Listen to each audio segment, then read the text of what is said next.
بہت زیادہ انرجی خرچ ہوتی ہے فیڈنگ میں، اسی طرح بچے کی ولادت میں.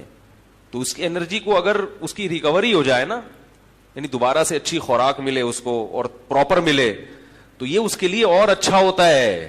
سمجھ میں آ رہی ہے بات؟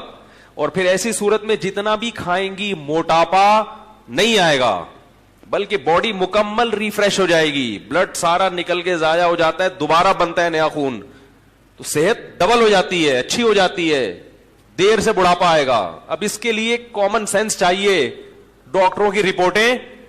یہ بات سمجھنے کے لیے نا ایک عدد دماغ میں کیا ہونی چاہیے؟ مغز ہونا چاہیے سمجھنے کے لیے.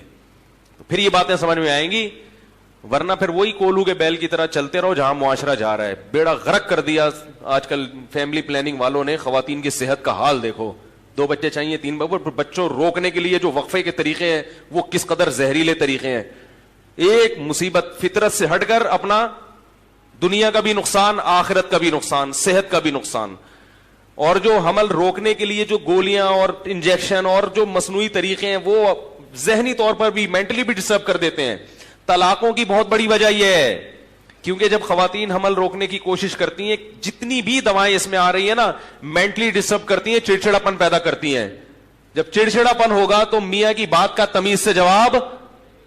لیکن فیملی پلاننگ والوں کو ان چیزوں کی کوئی پرواہ نہیں ہے. وہ کہتے ہیں بیڑا غرق ہو جائے، طلاقیں ہو جائیں، ہماری صحت پہ کوئی فرق نہیں پڑتا، وہ بچے روکو بس. اور ہم اسی کولو کے بیل کی طرح ان کے پیچھے. کولو کے بیل کو جب گھمایا جاتا ہے نا، کولو کا بیل دیکھا ہے بھائی جان؟ بیل ہوتا ہے وہ گاؤں دیہاتوں میں نا گھوم رہا ہوتا ہے، اس کی آنکھوں پہ پٹی باندھ دیتے ہیں اور گلے میں گھنٹی. گلے میں گھنٹی اس لیے کہ مالک کو پتا رہے کہ چل رہا ہے، یہ ٹن ٹن ٹن آواز آ رہی ہے. پٹی اس لیے باندھ دیتے ہیں کہ اس کو بیوقوف بنایا جاتا ہے کہ تمہیں ہم لانگ روٹ پہ لے کے جا رہے ہیں، اس علاقے سے تمہاری ہجرت ہو رہی ہے، تم یہ علاقہ ہمیشہ چھوڑ کے، یہاں تمہیں روزانہ آٹا پسوایا جاتا ہے تمہارے ذریعے سے، چلو یہ وطن چھوڑ کے. کیا خیال ہے؟ قیس جنگل میں اکیلا ہے، جانے دو، خوب گزرے گی مل بیٹھیں گے جب دیوانے دو. صحیح ہے نا؟ وہ بھی اکیلا ہے تو ہم بھی اسی کے پاس جا کے بیٹھ جائیں گے. تو اس کی آنکھوں میں پٹی باندھ دیتے ہیں اور بیل چلتا ہے، لانگ روٹ پہ جا رہا ہے، حالانکہ وہیں گھوم رہا ہوتا ہے. ٹھیک ہے نا؟ تو یہ جو فیملی پلاننگ والے اور یہ جس قسم کی آپ کی میڈیا ٹریننگ کر رہا ہے نا آپ کی، تو آپ کولو کے بیل کی طرح سب کی زبان پہ ایک ہی لفظ ہے، تربیت نہیں ہو سکے گی، خرچے کہاں سے پورے نہیں. ایکچولی یہ وہ زمانہ نہیں ہے جو پرانا والا زمانہ تھا، ایکچولی یہ وہ پہاڑوں پتھروں کا دور نہیں ہے.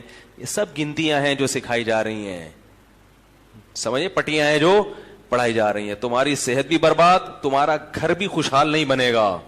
جب نسل نہیں ہوگی تو کیا چچے، کیا ماموں، کیا بھتیجے، کیا نواسے، کیا داماد، کیا بہو ہیں، سب سیٹ اپ تیل ہو گیا.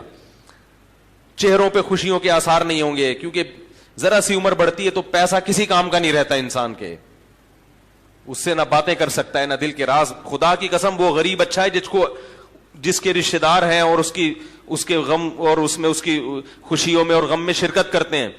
جاؤ ان دولت مندوں کے حالات جا کے دیکھو، ان کا بڑھاپا کیسے گزر رہا ہے جنہوں نے نسلیں روکی ہیں. خیر، تو کولو کے بیل بننے کی کوشش نہ کریں، تھوڑی سی سینس استعمال کر لیا کریں. سمجھ رہے کہ نہیں سمجھ رہے؟ پھر بھی نہیں ہے تو کوئی بات نہیں.